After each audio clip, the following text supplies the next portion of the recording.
подвиг, который не будет забыт. Сегодня в Чувашии впервые прошел митинг «Реквием», посвященный Дню памяти строителей Сурского и Казанского оборонительных рубежей. К мемориалу строителям безмолвных рубежей в селе Байгулово Козловского района возложили цветы.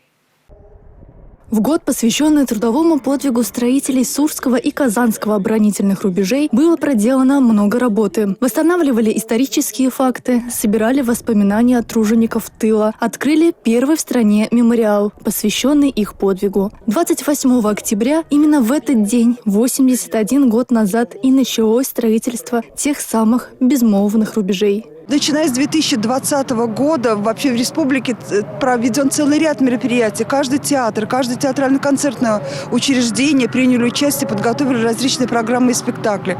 Издано уже на сегодняшний день 7 книг.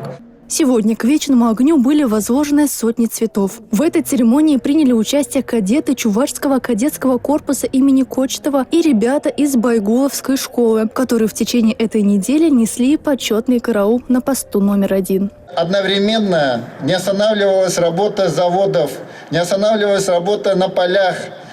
Велась круглосуточная работа в госпиталях, которые открывались в каждом регионе. Но в то же самое время для того, чтобы обеспечить обороноспособность и возможность отражения в случае необходимости врага, была необходимость построить и оборонительный рубеж. И за 100 дней была проделана колоссальная работа.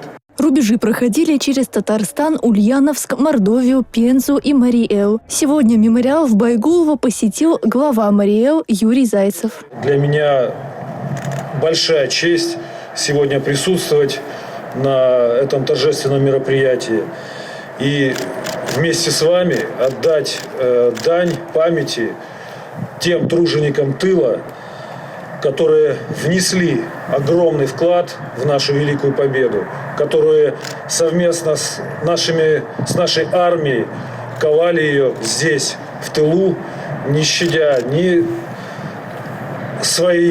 свои руки.